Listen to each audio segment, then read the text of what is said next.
So you're wondering how to weave in the ends in your crochet project. I'm going to show you an example. In this shawl I've used 2 different colors and I've chosen not to carry up the yarn but to cut it at each color change.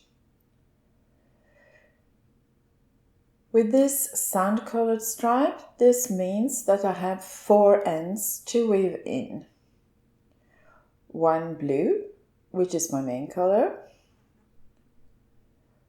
1 from the start of my stripe, and here naturally 1 of each color at the end of the stripe. I make sure to be on the wrong side of my work, and in this case there is quite a clear difference between the right side and the wrong side. When I weave in my end, I will try to hide it in the stitches of the same color.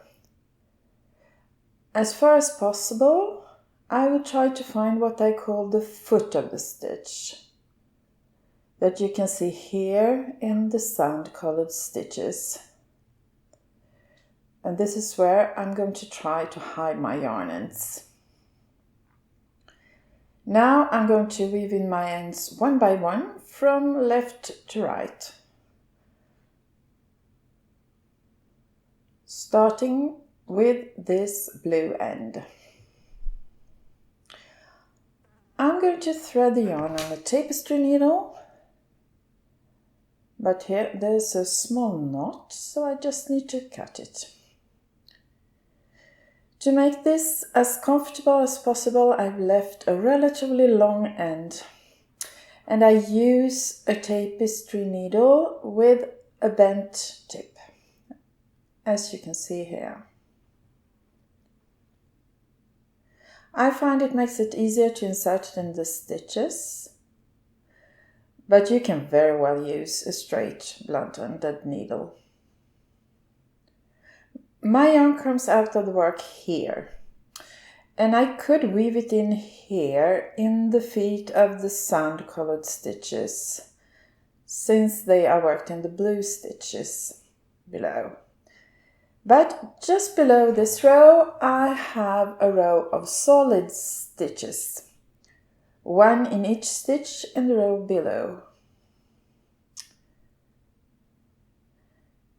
So I'm just putting my needle under a loop in the back of this stitch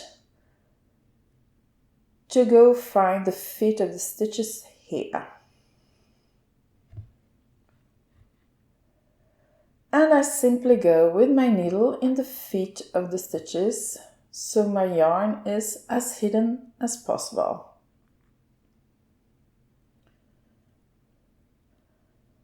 I'm a bit further from my work than usual because of the camera, but you get the idea, I think. And I'm going through the stitches at their very base. Try not to pull too tight, but not to be too loose either. I think this is enough, and to make sure that my yarn end doesn't slip out of the stitches, I go back through a few of them. And now I can simply cut my yarn, leaving a minuscule tail, which I rub a bit, so sort of tussle it. This is a very smooth cotton yarn, so it's important to make this U-turn to secure it. And I feel a bit safer, when I also tussle my end a bit. With this sand-colored end, I will not try to hide it here, since there are spaces where the blue yarn shows. My yarn comes out of the work here, and I will rather try to go to this row where the stitches are closer to each other. In a most open stitch pattern, I would work into the back of the stitches. But here I only need to work under a loop in this double crochet here.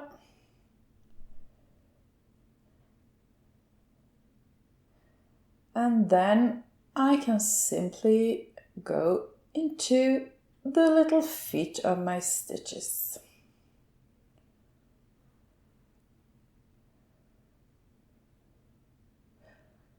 As I said, I work at a bit of a distance here because of the cameras, so I might miss a loop or two, but I honestly don't think that's a big problem.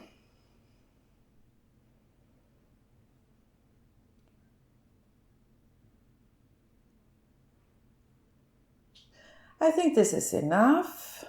I worked into, well, at least 3 centimeters of stitches, so I do my little U-turn and then I cut my yarn at, say, 1 or 2 millimeters from my work.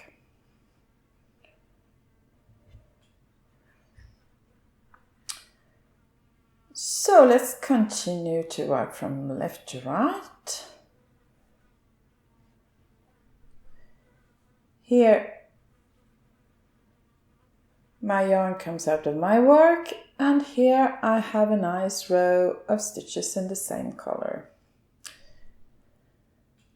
So I thread my yarn onto my needle, and you see that you need to have a good length of yarn to be able to work comfortably with the tapestry needle.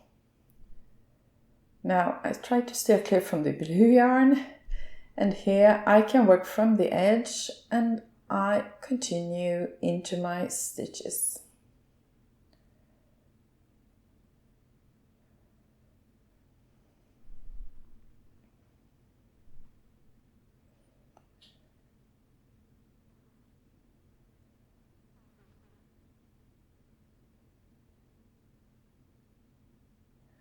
This one is a bit hard to get into, so I'm going to use only one loop. And then I continue a little bit. And I go back, going over the last loop so I don't undo this. And now I can cut.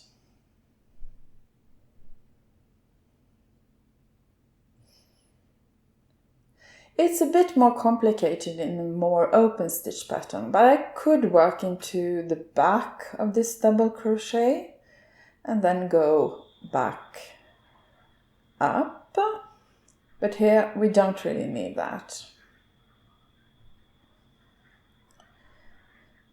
Now I'm going to weave in the blue end, and here I have a little opening, as you can see, so we'll see how to handle that. Yet another knot.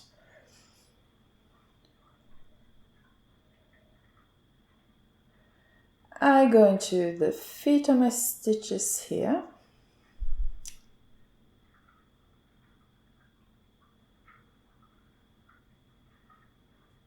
Okay. And here we get to a kind of an open space, because I skip stitches when working my shell. So I'm simply going to go into loops at the back of this double crochet.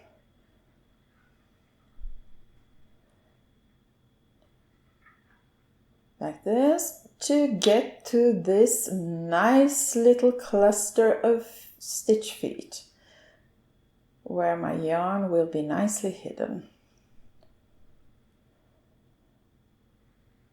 I think this is enough, so I go back.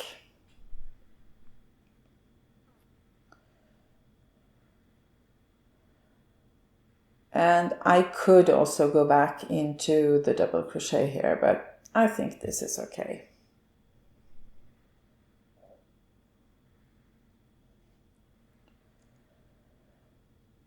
So now my ends are well woven in and invisible from the right side.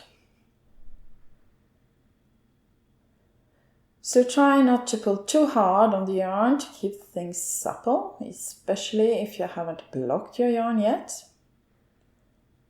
This is why we use a blunt-ended needle to work in the stitches without splitting the yarn, which means that your yarn can move a little bit if it needs to. So this was an example on how to weave in ends. Thank you so much for watching. If you found this video useful, please give it a thumbs up to tell YouTube that it's interesting. And if you have a friend who would be interested in this information, please feel free to share the link to the video with them. Thank you so much for watching. Bye bye.